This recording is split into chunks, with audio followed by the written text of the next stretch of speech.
Hello friends, welcome back to my channel focus study में आपका स्वागत है। फ्रेंड्स, आज का जो सब्जेक्ट है वो है विशिष्ट शिक्षा।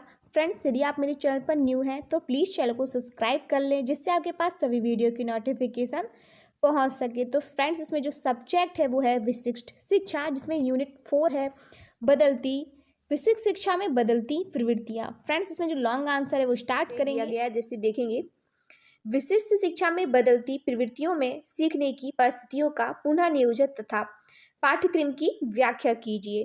तो इसमें जो फ्रेंड्स हेडिंग बनेगी देखेंगे, उसमें सीखने की परिस्थितियों का पुनः नियोजन देखेंगे। इसमें दृष्टिबाधित बालक के दृष्टि संबंधी दोष उसे दैनिक की क्रियाओं को करने तथा अधिगम संबंधी अवस्थाओं से लाभ उठाने में वंचित रखती हैं। इसमें बताया गया है जो बालक दृष्टि बाधित हैं, जिन्हें देखने में प्रॉब्लम है, उन बालकों को कहीं ना कहीं दैनिक क्रियाओं को करने के लिए वह कहीं ना कहीं दैनिक क्रियाओं को करने में या उनके लाभ में वंचित रह जाते हैं। आगे देखेंगे, अतः सीखने की परिस्थितियों का पुनः नियोजन कुछ वन उपकरणों के माध्यम से संभव होता है। देखेंगे जैसे कि दृष्टिबाधित बालकों को सीखने की परिस्थितियों के पुनः नियोजन के लिए आवश्यक उपकरण निम्नलिखित हैं। जैसे कि इसमें देखेंगे आवर्धक लेंस तथा हस्तवर्धक। इसमें देखेंगे वे उपकरण अधिगम सामग्री को बड़े आकार में प्रदर्शित करते हैं। इन उपकरणों का प्रयोग कम दृष्टिबाधित के लिए सीखने की परिस्थितियों का पुनः नियोजित करते हैं। इसमें जो बताया गया है, जो आवर्धक लेंस है वो बड़े आकार में प्रदर्शित करता है वस्तु को, और जो कम दृष्टिबाधित बालक हैं उनके सीखने की परिस्थितियों का पुनः नियोजित करता है। आगे देखेंगे, नेक्स्ट है इसमें बोलते हुए कैलकुलेटर। देखेंगे कि इसका प्रयोग आंशिक रूप से दृष्टिबाधित एवं दृष्टिहीन दोनों आकार के बालक कर सकते हैं। जो बोलते हुए कैलकुलेटर हैं उनका प्रयोग जो आंशिक रूप से दृष्टिबाधित या दृष्टिहीन दोनों बालक यूज कर सकते हैं। अतः इसमें आंकिक संख्याएं बोलकर आकलन के द्वारा दूसरे व्यक्ति तक इसे पहुंचाई जा सकती हैं। आगे इसमें देखेंगे, नेक्स्ट है इसमें ब्रेल पुस्तकें। इसमें देखेंगे कि ब्रेल पुस्तकें दृष्टिहीन बालक के लिए एक महत्वपूर्ण सहायक सामग्री है। ब्रेल प्रणाली के अक्षरों, शब्दों, अंकों तथा दूसरी सहायक सामग्री के आकलन का प्रबंधन 6 बिंदुओं में बताया जाता है। यह शॉर्ट हैंड प्रकार की प्रणाली है। आगे देखेंगे इसमें नेक्स्ट इसमें जो हेडिंग बनती है फ्रेंड्स, वो देखेंगे कि श्रवण असमर्थी बालकों के लिए सीखने की परिस्थितियों का पुनः निर्माण करना। देखेंगे इसमें कि श्रवण संबंधी सहायक उपकरणों का प्रयोग करके बालक की श्रवण संबंधी असमर्थता को कुछ सीमा तक दूर किया जा सकता है। देखेंगे कि इन श्रवण संबंधी सहायक उपकरण की सहायता से सीखने की परिस्थितियों का पुनर्निर्माण कर सकते हैं। नेक्स्ट इसमें देखेंगे जो हेडिंग बनेगी वह देखेंगे चिन्ह भाषा पैकेज। इसमें देखेंगे कि वास्तविक रूप से यह श्रवण बाधित के शिक्षण अधिगम से संबंधित एक उपकरण है, जिसमें स्वरों एवं शब्दों आदि के लिए विशेष चिन्ह होते हैं और इनकी सहायता से श्रवण असमर्थी बालकों को भाषा को समझने तथा सीखने में सरलता होती है भिन्न भाषा पैकेज से। आगे इसमें देखेंगे नेक्स्ट जो हेडिंग बनेगी वो देखेंगे फोनिक कान एवं शून्य ट्यूब उपकरण। देखेंगे इसमें कि जो फोनिक कान उपकरण के माध्यम से ध्वनि सीधे अधिगमकर्ता के कान में प्रेषित की जाती है। जो फोनिक होता है उसके माध्यम से अधिगम जो करता है, जो सीखने वाला है, उसके कान में प्रेषित की जाती है। शून्य ट्यूब उपकरण का प्रयोग ध्वनि को सरल एवं स्पष्ट बनाने के लिए किया जाता है। नेक्स्ट इसमें देखेंगे जो नेक्स्ट बनेगी, देखेंगे हेडिंग अस्थिबाधित बालकों के सीखने की पुनः स्थिति का पुनः नियोजन। देखेंगे इसमें इन बाध्यताओं के लिए रोग, दुर्घटना तथा आनुवंशिक संबंधों कारक उत्तरदायी होते हैं कि बाध्यता का स्तर मंद तीव्र हो सकता है। इन बालकों के लिए अधिगम परिस्थितियों के पुनर्निर्माण के लिए कुछ सहायक यंत्र इस प्रकार हैं। देखेंगे जैसे मेज पर पेपर टैपिंग करना, जिसमें हाथ संबंधी सामंजस्य चुनने में सहायक हो सके। नेक्स्ट देखेंगे इसमें मेज पर पेन, पेंसिल तथा कार्बन वर्तिका आदि को टिकाने के लिए प्रयुक्त स्थान, पुस्तक का रखने के लिए होल्डर आदि को व्यवस्था करना। आगे देखेंगे टैब, बोर्ड, मेज टर्नर, मोटे पेन तथा मोटे पेन होल्डर आदि का प्रयोग अस्थिबाधित बालक को पढ़ाने या लिखाने के उद्देश्य के लिए करना। आगे देखेंगे इसमें नेक्स्ट इसमें देखेंगे कि बैसाखी पहिए वाली कुर्सी तथा वाहनोपयोग के लिए उपयुक्त व्यवस्था। आगे इसमें देखेंगे कि अधिगम असमर्थी बालकों के लिए अधिगम परिस्थितियों का पुनर्निर्माण की। अधिगम असमर्थियों के मुख्य रूप से डिस्लेक्सिया ये पढ़ने के लिए होता है, और डिस्ग्राफिया ये लिखने के लिए होता है, एंड डिस्कैल्कुलिया ये गणना के लिए होता है, तथा ध्यान अभाव, अति क्रियाशील विकृति आदि को सम्मिलित किया जाता है। इन बालकों के लिए अधिगम परिस्थिति पुनर्निर्माण के लिए कुछ उपकरण निम्न प्रकार हैं, जिसमें देखेंगे फर्स्ट देखेंगे कि कैसे टेप एंड टेप रिकॉर्डर बालकों को भाषा की ध्वनियों तथा उनके रूप विज्ञान संबंधी सही ज्ञान दिया जा सकता है। आगे देखेंगे नेक्स्ट जो इसमें पॉइंट है, अक्षर ध्वनि सहचार तथा दृश्य शब्द पहचानना और सीखने के लिए संबंधित ठोस अधिगम सामग्री। फ्रेंड्स इसमें जो नेक्स्ट क्वेश्चन बनेगा वो देखेंगे कि विशिष्ट शिक्षा वाले बालकों के पाठ्यक्रम प्रारूप का वर्णन कीजिए। तो उसमें देखेंगे जो फ्रेंड्स इसमें जो हेडिंग बनेगी वो बनेगी पाठ्यक्रम के प्रारूप, जिसमें देखेंगे कि पाठ्यक्रम का अर्थ विगत वर्षों में उन सभी योजनाबद्ध क्रियाओं एवं अनुभवों से लगाया जाता है जो कि छात्रों को विद्यालय के दिशा निर्देश के तहत उपलब्ध है। यह एक क्रियात्मक तथा शैक्षणिक कार्यक्रम है जिसके द्वारा जीवन के आदर्शों और आकांक्षाओं एवं लक्ष्यों की प्राप्ति की जाती है। फ्रेंड्स आगे देखेंगे इसमें क्योंकि समाज में अधिक जटिलताएं आती रहती हैं, अतः विकलांग छात्रों की कुशलताओं में विस्तार आवश्यक है, क्योंकि पाठ्यक्रम में सभी क्रियात्मक तत्व आने चाहिए, जैसे स्वयं की देखभाल, स्थूल गामक तथा सूक्ष्म गामक कौशल। आगे देखेंगे भाषा तथा संप्रेषण, लैंग्वेज एंड कम्युनिकेशन, शैक्षणिक एवं व्यावसायिक कौशल, घरेलू प्रबंध एवं यहाँ पे जीवन कौशल होगा,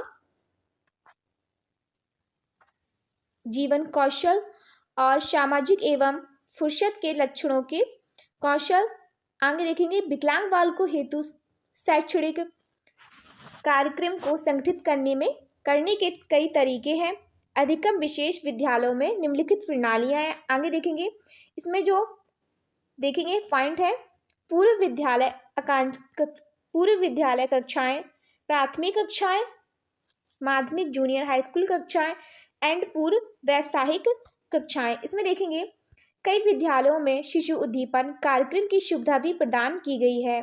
शिशु उद्दीपन कार्यक्रम के अंतर्गत बालक के ज्ञान एवं बौद्धिक विकास की आयु जन्म से 3 वर्ष के मन को केंद्रित किया जा गया है, जिसमें उन्हें इस दौरान बढ़ाया जाता है। आगे देखेंगे पूर्व विद्यालय कक्षाएं। इसमें देखेंगे कि आरंभिक बालकाल के वर्षों में कई प्रकार की जटिलताएं बच्चों के बौद्धिक सामाजिक विकास में बाधक होती हैं। पूर्व विद्यालय कार्यक्रम का प्रमुख उद्देश्य बालक को पृष्ठभूमि के उन दोषों को दूर करता है जिनके कारण बालक में बौद्धिक अक्षमताएं होती हैं। आगे जो पॉइंट है उसको देखेंगे फ्रेंड्स, अध्यापक के समक्ष बैठना एवं ध्यान देना। नेक्स्ट है श्रवण एवं दृष्टि उद्दीपक में अंतर करना। नेक्स्ट पॉइंट इसमें देखेंगे निर्देशों को ग्रहण करना। नेक्स्ट इसमें देखेंगे स्थूल गामक तथा सूक्ष्म गामक क्रियाओं के तालमेल में वृद्धि करना। आगे फ्रेंड्स इसमें देखेंगे नेक्स्ट इसमें जो हेडिंग बनती है फ्रेंड्स उसको देखेंगे प्राथमिक स्तर के लिए पाठ्यक्रम। देखेंगे कि प्राथमिक स्तर के लिए कैसा पाठ्यक्रम हो। करीब 6 से 9 वर्ष की आयु वर्ग के बालकों को जिनकी यहाँ पे जिनकी मानसिक आयु 3 से 5 वर्ष है, उनमें अधिकांश बालकों को किंडरगार्टन आयु के बालकों हेतु निर्धारित अनुभवी का विषय बताने की आवश्यकता है। एक विशेष बात यह है कि प्राथमिक समूह के बालकों के पाठ्यक्रम में अपनी देखभाल करने की योग्यता, भाषा एवं संप्रेषण यहाँ पे विकास की निरंतर व्याख्या करना आवश्यक है। बौद्धिक अक्षम बच्चों को शिक्षा की सुविधा ऐसी होनी चाहिए जो उन्हें प्राथमिक स्तर के सामाजिक अनुकूलन व्यवहार में प्रशिक्षित कर सके। पाठ्यक्रम के लिए मुख्यतः 6 कौशल क्षेत्र देखे जा सकते हैं जो बालकों को स्वतंत्र तथा साथ साथ पढ़ाए जा सकते हैं, जो उन्हें शैक्षिक एवं सामाजिक उद्देश्यों को पूरा कर सकते हैं। फ्रेंड्स, इसमें आगे देखेंगे, आगे जो हेडिंग बनेगी वह बनेगी स्वयं सहायता कौशल। देखेंगे इस फ्रेंड्स, इसमें इसमें भोजन करना, पेय पदार्थ पीना और शौच करना, श्रृंगार करना, मौसम के अनुसार कपड़े पहनना और स्वास्थ्य एवं सुरक्षा, व्यक्तिगत सफाई आदि आते हैं। फ्रेंड्स, इसमें नेक्स्ट जो हेडिंग है वो देखेंगे संप्रेषण कौशल। इसमें देखेंगे, इसमें भाषा को समझना अथवा ग्रहण करना तथा अपनी बात को प्रभावपूर्ण ढंग से कहना आदि आते हैं। नेक्स्ट देखेंगे सामाजिक कौशल। इसमें देखेंगे, इसमें अच्छी आदतें, जिम्मेदारी को स्वीकार करना, सार्वजनिक स्थानों पर उचित रूप से व्यवहार करने की कुशलता आदि शामिल होते हैं, जो सार्वजनिक कौशल है। नेक्स्ट देखेंगे, नेक्स्ट इसमें जो हेडिंग फ्रेंड्स बनती है वो बनती है माध्यमिक स्तर के लिए पाठ्यक्रम। देखेंगे कि 10 से 13 वर्ष की आयु वर्ग के बालक जिनकी मानसिक आयु 5 से 8 वर्ष है, वे माध्यमिक समूह के लिए जाते हैं। यह एक आधार है कि जो बालक के प्राथमिक समूह में 18% योग्यता कौशल को जांच सूची के अनुसार करने में समर्थ योग्यता प्राप्त कर लेते हैं, उन्हें माध्यमिक समूह में प्रोन्नत कर दिया जाता है। माध्यमिक समूह में बालक सुचारू रूप से क्रमशः अखबार पढ़ना, टेलीफोन, पुस्तक पढ़ने, स्टोर में वस्तुओं को लगे चिन्हों को पढ़ना आदि क्रियात्मक शैक्षणिक कुशलताएं सीखते हैं। नेक्स्ट क्वेश्चन है वो देखेंगे कि विकलांग बच्चों की समस्याओं तथा आवश्यकताओं के प्रति अध्यापकों की संवेदनशीलता का वर्णन कीजिए। तो उसमें फ्रेंड्स जो हेडिंग बनेगी वह बनेगी विकलांग बालकों की समस्याएं। तो उसमें देखेंगे कि विकलांगता चाहे थोड़ी हो या अधिक हो, किंतु इससे ग्रसित व्यक्ति को अपने समायोजन में अनेक समस्याओं का सामना करना पड़ता है। इसमें बताया गया है कि बालक थोड़ा हो या अधिक विकलांग हो, उसे कहीं ना कहीं समस्याओं का सामना करना ही पड़ता है, जिसका कारण उसकी शारीरिक कुरूपता या बिगड़ापन होता है। विकलांग असाधारण इच्छित क्रियाओं में भाग लेने की योग्य नहीं होता है, अतः ऐसे असंतोषजनक रुचियों और ऐसे दूसरी रुचियों की आवश्यकता होती है, जिनकी अयोग्यता उसको संवेगात्मक समस्याओं के रूप में विकसित होती है, जैसे क्रोध या हतोत्साहन। अतएव समायोजन के लिए इन बातों पर विशेष रूप से ध्यान देना हो। विकलांगता के अंदर यह भावना जागृत हो जाती है कि दूसरे उसके बारे में शारीरिक दोष के कारण बहुत ही हीन विचार रखते हैं। यदि कोई बच्चा विकलांग होता है तो उसमें बताया गया है कि जो दूसरे बालक होते हैं वह उन बालकों के प्रति विचारहीनता रखते हैं। इसी का प्रकार से विचार निरंतर उसके मस्तिष्क में उठा करते हैं और इन्हीं के परिणाम स्वरूप इसके अंदर आत्मदैन की भावना उत्पन्न होती है। नेक्स्ट इसमें देखेंगे आवश्यकताएं, देखेंगे विकलांग बच्चों की आवश्यकताएं, जिसमें देखेंगे शारीरिक आवश्यकताएं। फर्स्ट हेडिंग बनेगी जिसमें देखेंगे फिजिकल नीड्स। इसमें देखेंगे कि शारीरिक जरूरतों का संबंध बालक के शरीर एवं उसकी कार्य प्रणाली से होता है। जो बालक की जरूरतें हैं उनका संबंध उनकी कार्य प्रणाली से होता है, क्योंकि यह सबसे अधिक प्राथमिक अवस्था होती है, जिसके पूर्ण होने के पश्चात ही बालक अन्य आवश्यकताओं के बारे में विचार करता है। ये शारीरिक आवश्यकताएं हैं। नेक्स्ट देखेंगे मनोवैज्ञानिक आवश्यकताएं। इनको देखेंगे कि मनोवैज्ञानिक आवश्यकताएं बालकों के व्यवहार निर्माण में मुख्य योगदान निभाती हैं। सर्वप्रथम ऐसे बालक चाहते हैं कि परिवार या समाज उन्हें स्नेह प्यार प्राप्त हो और विकलांग बालकों के प्रति स्नेहपूर्ण व्यवहार उनके वाद्य दिशा में सहायक होता है। आगे देखेंगे नेक्स्ट इसमें जो हेडिंग बनेगी वह देखेंगे सामाजिक आवश्यकता। इसको देखेंगे कि व्यक्ति की शारीरिक आवश्यकता उसकी मनोशारीरिक अभावों की पूर्ति करता है। प्रत्येक विकलांग बालक एक दूसरे से भिन्न होते हैं। जो विकलांग बालक होते हैं वो कहीं ना कहीं एक दूसरे से भिन्न होते हैं, उसकी आवश्यकता भी अलग अलग होती है। विकलांग बालक अपनी व्यवहार और कार्य क्षमता को समाज में उचित पहचान कर चाहते हैं।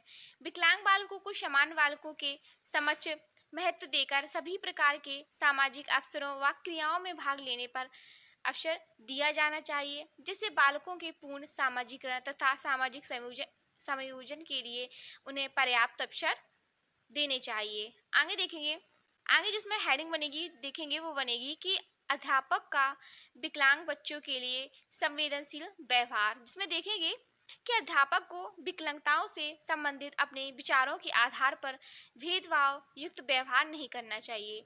इसमें बताया गया है कि अध्यापक को यदि कोई बालक विकलांग है तो उसके उसके साथ भेदभाव नहीं करना चाहिए, अर्थात अध्ययन से पूर्व निर्धारित क्रियाओं के अनुकूल संवेदनशील वातावरण तैयार करना चाहिए, जिससे उनके साथ समान समकक्षी, समान अध्यापकों और सामान्य बच्चों के माता पिता जैसा व्यवहार हो। इस तरह व्यवहार बच्चों के लिए स्वस्थकारी होगा और इससे बच्चों के दूसरे किसी भी सामान्य बच्चे की तरह विकास में मदद मिलेगी। विकलांग बच्चों तथा उनकी शिक्षा में शामिल अन्य व्यक्तियों के बीच अध्यापक मध्यस्थ होता है। इस कारण वह इन व्यक्तियों में व्यवहार में परिवर्तन करने में मदद करता है। आगे देखेंगे, इससे बच्चे में सामाजिक एकीकरण को बढ़ावा मिलता है। आगे देखेंगे फ्रेंड्स, शारीरिक रूप से विकलांग बालकों के प्रति अध्यापक की संवेदनशीलता। इसमें देखेंगे कि उन्हें जहाँ तक हो स्वावलंबी बनाना चाहिए। जो विकलांग बच्चे हैं उन्हें कहीं ना कहीं स्वावलंबी बनाना चाहिए। उनके लिए कक्षा में बैठने के लिए उपयुक्त स्थान की व्यवस्था होनी चाहिए। नेक्स्ट देखेंगे कि उनमें सकारात्मक आत्मसंप्रत्यय का विकास करना चाहिए। नेक्स्ट देखेंगे, इन बच्चों की इच्छा शक्ति में वृद्धि होनी चाहिए। जो विकलांग बच्चे हैं उनकी जो इच्छा शक्ति है उसमें कहीं ना कहीं वृद्धि होनी चाहिए। उनके सहपाठियों में से मधुर संबंध स्थापित करने में सहायता देना चाहिए और दृष्टिबाधित बालकों के प्रति अध्यापक की संवेदनशीलता। इसमें देखेंगे कि क्या होना चाहिए, अभ्यास द्वारा अधिगम में बालकों के लिए सहायता। इसमें नेक्स्ट देखेंगे कि विशिष्ट उपकरण जैसे ब्रेल या श्रवण यंत्र आदि का उपयोग करना चाहिए, जिससे दृष्टिबाधित जो बालक हैं उनको मदद मिलेगी। आगे देखेंगे, कक्षा में सुलभ संचालन हेतु व्यवस्था करनी चाहिए। आगे देखेंगे कि श्यामपट्ट पे लिखने समय ऊंची आवाज में बोलते हुए पढ़ाना। जैसे आप श्यामपट्ट में लिख रहे हैं तो ऊंची आवाज में पढ़ाते हुए उसको समझाना। आगे देखेंगे कि बच्चों को श्रवण प्रति शिक्षण देना। आगे देखेंगे, आगे इसमें जो नेक्स्ट हेडिंग बनेगी वह बनेगी श्रवण बाधित बालकों के प्रति अध्यापक की संवेदनशीलता। देखेंगे इसमें क्या संवेदनशीलता होनी चाहिए कि श्रवण बाधित बालकों की समस्याओं को समझना। जो श्रवण बाधित बालक हैं अध्यापक को उनकी समस्याओं को समझना चाहिए। आगे देखेंगे, संसाधन अध्यापक अभिभावक एवं समुदाय से संपर्क में रहना चाहिए। नेक्स्ट देखेंगे, श्रवण उपकरणों को पूर्ण जानकारी रखना। नेक्स्ट देखेंगे, नेक्स्ट इसमें जो बनेगी हेडिंग वो बनेगी श्रवण बाधित बालकों के प्रति अध्यापक की संवेदनशीलता। तो उसमें देखेंगे कि अधिगम असमर्था बालकों की आवश्यकता सामग्री की व्यवस्था करना।